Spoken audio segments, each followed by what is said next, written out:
নমস্কার বন্ধুরা, সবাই কেমন আছেন? আশা করছি ভালো আছেন। আমিও ভালো আছি। Good morning. আর আমার ভালো থাকার কারণ তো আপনারা থাম্বনেল থেকে বুঝতেই পেরে গেছেন। হ্যাঁ, আমি ভীষণই খুশি আছি আর আজকে তো আমি ভীষণ হ্যাপি। কারণ আজকের আমি যাচ্ছি সেই গয়নাগুলো নিয়ে আসতে, যে গয়নাগুলো আমি অর্ডার দিয়ে এসেছিলাম।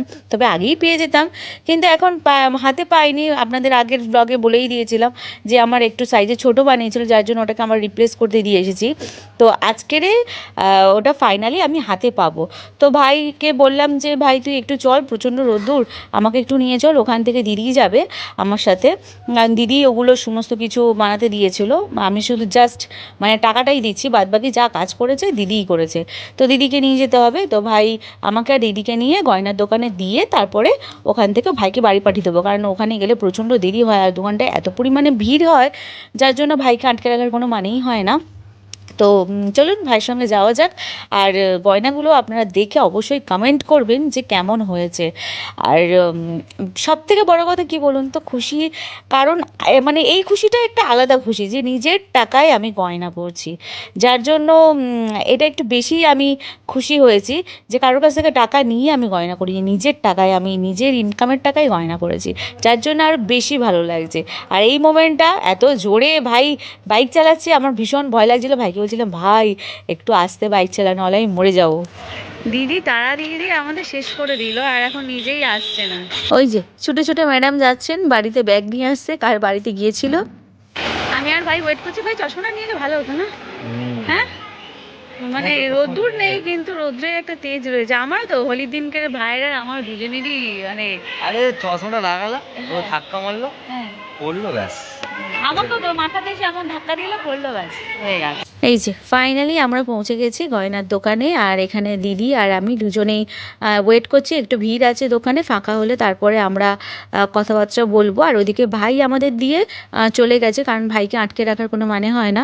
আর এখান থেকে গয়নাগাটি নিয়ে তারপরে আমি আর দিদি হাঁটতে হাঁটতে চলে যাব। তো এই যে খালি হলো, তারপরে আমরা যাচ্ছি আমাদের গয়না নিতে। আর কি কি গয়না তৈরি করেছি আপনারা অবশ্যই দেখতে থাকুন আর সাথে থাকুন। ভিডিও ভালো লাগলে like, comment, share and subscribe অবশ্যই করে দিন। সবই কিন্তু আপনাদের দয়ায়, আপনাদের আশীর্বাদে আর আপনাদের ভালোবাসায়। Thank you so much. বসে বসে হাল্লা হয়ে গেছে, খুঁজেই যাচ্ছি খুঁজেই যাচ্ছি। একটু ডিফারেন্ট হয়ে যাবে। তোমার সঙ্গে সেম ওনারও বানিয়েছে, বলে না উনি বলে তো ফাইনালি আমি আমার গয়না হাতে পেয়ে গেছি, আর যে কটা তৈরি করতে দিয়েছিলাম সব কটাই হাতে পেয়ে গেছি। আর নিয়ে আমরা বেরিয়ে পড়েছি, দিদি আর আমি দুজনে এবার বাড়ির দিকে রওনা দিচ্ছি। তার আগে দূরে আমরা একটা আখের রসের দোকান দেখতে পাচ্ছি, তো ওখান থেকে ভাবলাম আমরা দুজনে মিলে একটু আখের রস খাবো, তারপর বাড়ির দিকে রওনা দেবো। তো সোনা কিনে নিয়েছি, এই যে নিয়ে যাচ্ছি বাড়িতে। আখের রস খেয়ে নিয়ে আর তারপরে একটু চিপসের প্যাকেট নিয়ে নিলাম রোহন আর আমার ছোটোবাবুর জন্য। আর ভিডিওটা তখন করতে পারিনি, ভুলে গেছিলাম ভিডিও করতে আনন্দে। আর এই যে এটা হচ্ছে দিদির বাড়ি, আমার দিদির বাড়ি এটা। আর দিদি আমাকে বললো একটু ওয়েট করবো না, আমি একটা জিনিস নিয়ে আসছি। এই যে এখানে দিদি পাঠিয়েছিল হচ্ছে ইলিশ মাছ ভাপা, তো সেটাই দিদি নিতে গেছিলো, আমি আর ভেতরে গেলাম না। তো দিদি দিল, আমি চলে এলাম। আর দিদি বলল যে তুই যা, আমি একটু পরে যাচ্ছি বিকেলের দিকে, কারণ রোহনকে স্নান টান করানো হয়নি সেই জন্য। তো আমি চলে এসেছিলাম ইলিশ মাছ ভাপা নিয়ে, আর আমাদের রান্না হয়েছিল চেলা মাছের ঝাল আলু দিয়ে। তো বেশ জমিয়ে খাওয়া দাওয়া হলো। এই যে সবার জন্য এক পিস করে পাঠিয়েছিল, অনেকটাই পাঠিয়েছিল ইলিশ মাছের ভাপা। তো খেতে ভীষণ টেস্টি হয়েছিল দিদি, সত্যিই বলছি খেতে কিন্তু ভীষণ টেস্টি হয়েছিল। আমার তো ভীষণ ভালো লেগেছে। আর বড়বাবুরও ভীষণ ভালো লেগেছে, সবাইয়েরই খুব ভালো লেগেছে। তারপর এখানে আমি রান্না করেছিলাম চেলা মাছের ঝাল, মানে আলু দিয়ে ঝালটা করেছিলাম। মানে একটা ডিম দেখতে পাচ্ছেন, ছোটোবাবু যেহেতু খেতে পারবে না, প্রচণ্ড পরিমাণে কাঁটা থেকে চেলা মাছে, সেই জন্য আমি ছোটোবাবুর জন্য একটা ডিম সিদ্ধ দিয়ে দিয়েছিলাম। আর এখানে করেছি ঝিঙে দিয়ে আলু দিয়ে একটা ডাল, মানে মুসুর ডাল করেছি ঝিঙে আলু দিয়ে। ব্যাস এই হয়েছে আজকের রান্না। এবার ঝপ করে ভাতটা বেড়ে নিয়ে টপ করে খেয়ে নেবো, খেয়ে নিয়ে তারপরে দিদি এলে আপনাদের সঙ্গে শেয়ার করবো কী কী গয়নাগাটি আমি তৈরি করেছি।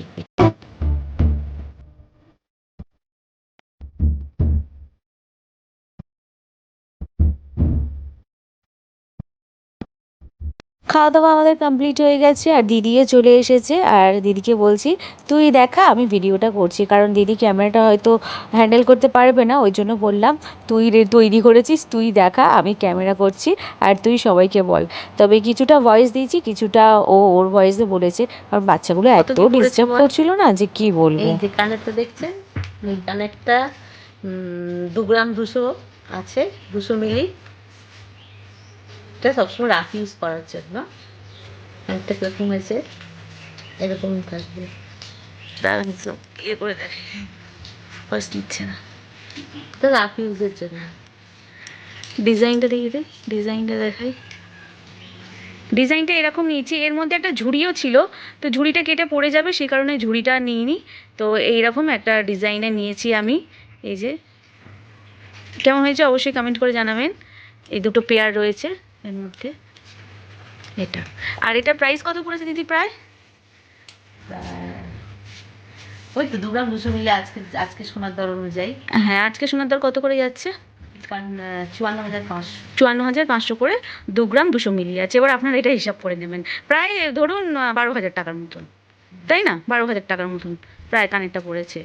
এইবারে যেটা, এটা আমার মানে অনেক শখের। এটা আমার আগেও ছিল, তবে এই ডিজাইনের ছিল না, আর জিনিসটা খুব ছোট হয়ে গিয়েছিল, আর হাতে হচ্ছিল না, যার জন্য আমাকে আবার নতুন করে তৈরি করতে হয়েছে। তবে ওটা ভেঙেই আমি করেছি, ওর মধ্যে আরও কিছু দিয়ে আমি এটা করেছি। চল বার কর দেখা।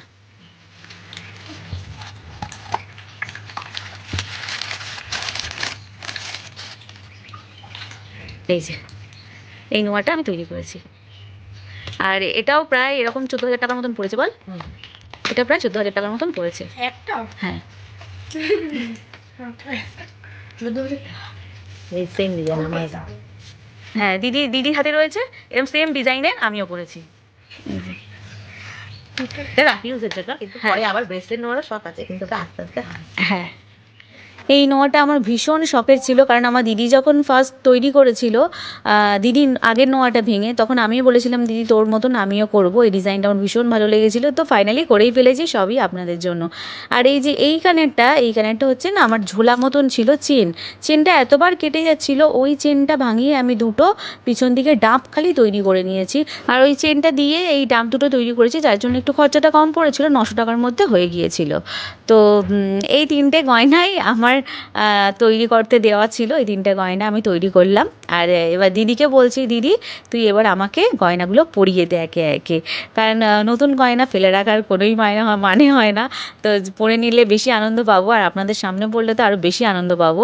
আর এই শাঁখাগুলো তো সেদিন করে পরে এলাম, আপনারা তো সবাই দেখলেন। এই শাঁখাগুলোর দাম নিয়েছিল 400 টাকা, আর শাঁখাগুলো কিন্তু একটুও পোকা বার হয়নি, খুব সুন্দর হয়েছে শাঁখাগুলো, খুব সুন্দর হয়েছে। আমার তো ভীষণই মানে ভালো লেগেছে, পছন্দ হয়েছে। আর আমার দিদি রয়েছে, দিদি এইসব জিনিসের দক্ষতা একটু বেশি, সোনা গয়না শাঁখা টাকা এইসব জিনিসের দক্ষতাগুলো একটুখানি বেশি, ওই জন্য দিদিকে একদম এইসবের দায়িত্ব আমি দিয়ে দিই। এইসবের দায়িত্বে আমি থাকি না, গয়নাগাটি শাঁখা টাকা এগুলো আমি সব দিদির হাত দিয়েই করাই, নিজের হাতে কিছু রাখি না, এই দায়িত্বটা আমার দিদিরই খালি থাকে। আর আমার নোয়াটা কেমন হয়েছে অবশ্যই কমেন্ট করে জানাবেন, অবশ্যই কমেন্ট করে জানাবেন, কিন্তু এটা আপনাদের জন্যই সম্ভব হয়েছে।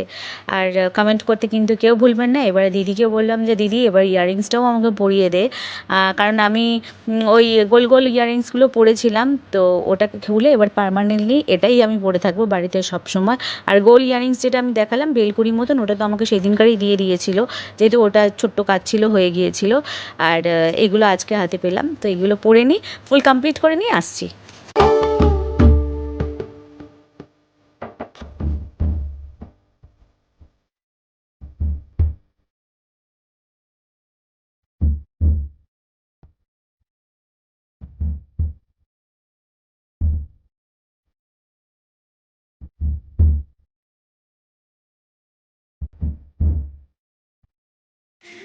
এই যে এই কালারটা করেছি, আর এই নোয়াটা করলাম।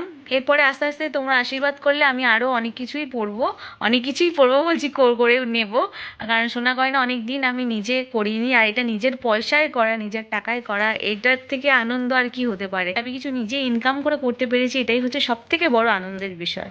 তো এইভাবে আশীর্বাদ করতে থাকুন, আর আমাকে এগিয়ে যেতে একটু সাহায্য করুন। আর আজকের ভিডিও ভালো লাগলে like comment share and subscribe অবশ্যই করে দিন। চলুন, bye and take care, love you guys.